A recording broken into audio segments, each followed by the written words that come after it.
If you wake up in the morning and decide that your Christian faith requires you to support a foreign government blowing up churches and killing Christians, I think you've lost the thread. I believe we're going to take Mecca, Medina, and Mount Sinai and purify those places. In 2023, former finance minister of Israel, Bezalel Smotrich, showed another image of Greater Israel, including parts of Al-Urdun and parts of Syria.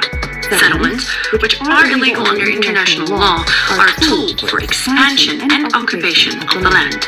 Settlements were established in strategic areas like Wadi al-Urdun to enhance Israel's security and negotiation stance. Some settlers are driven by religious beliefs, seeing the land as part of biblical Israel. Others are drawn by lower living costs and government subsidies, making housing in settlements more affordable than in Israel. I think that settlements prevent the establishment of a Palestinian state in the land of Israel. This is their goal and this is their reality. The pursuit of Greater Israel, including illegal settlements and other Israeli laws that discriminate against Palestinians, have faced criticism for marginalizing the indigenous Palestinian population and undermining principles of justice, equality, and human rights. In order to populate this land by no less an authority than God. This is the mission of our generation. The most important point is this: to hold strong to the soil of the Holy Land. Rabbis believe the ashes of a red heifer are necessary for purifying priests to serve in a future temple. The heifers were discovered and brought to Israel with the help of the Bonei Israel Building Israel organization and its team leader, Byron Stinson. Rabbis from the Temple Mount Institute approached Stinson about the unique cattle. They said, Byron, could you look in Texas and find us a red heifer? I wasn't expecting that, and it was shocking to me to think about it, but I know a lot of ranchers, and I know a little bit about cattle, being from Texas, and I always say yes to these Jewish rabbis because they're my friends, and I love them, and why not? This began an in-depth process of finding the rare heifer that meets key stipulations found in the Bible. The Bible gives us a clue as to the significance of the red heifers here in Numbers chapter 19, verse 1 and 2, where it says that God spoke to Moses and Aaron, saying, "This is the ritual law that God has commanded, instruct the children of Israel to bring you a red cow without blemish, in which there is no defect, and on which no yoke has been laid." So it says that we're supposed to take a perfectly red cow with no white hairs or dark hairs at all, and a cow that no yoke has ever been on. So as a result, it's very, very rare to find a baby cow that is completely red. The ashes of the red heifer would be used to purify water from the Gihon spring in the city of David. Just a few ashes could purify thousands of gallons of water. Oh my God, they're going to burn the cow alive?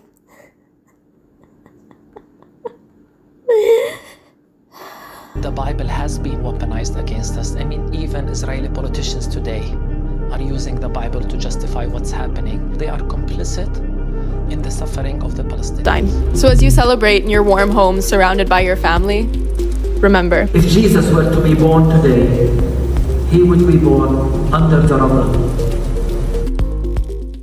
We have a picture here even, you can see how we used to live together. And we babysat each other's children. We lived in total peace. That is why the very religious around the world, we stand in total support. We hurt, we cry with the Palestinians. We are humiliated because the Zionists took our religion and they're using it as a tool to occupy, to intimidate, to silence other people, because if you speak up against them, you're called anti-Semitic.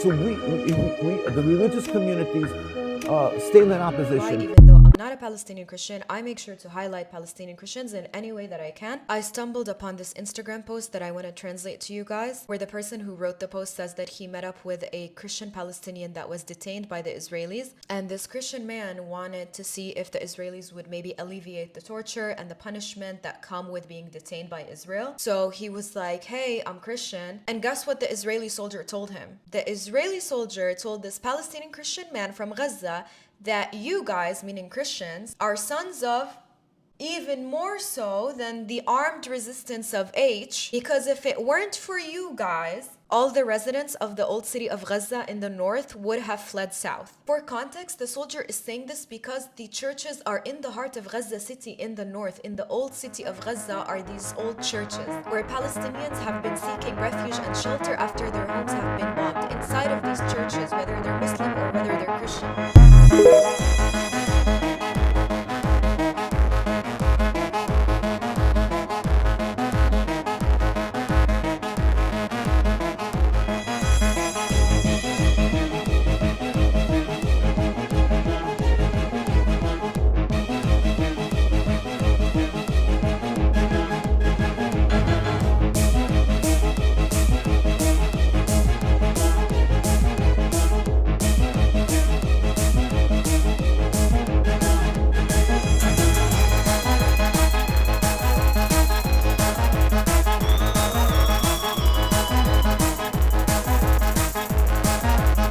If you wake up in the morning and decide that your Christian faith requires you to support a foreign government blowing up churches and killing Christians, I think you've lost the thread.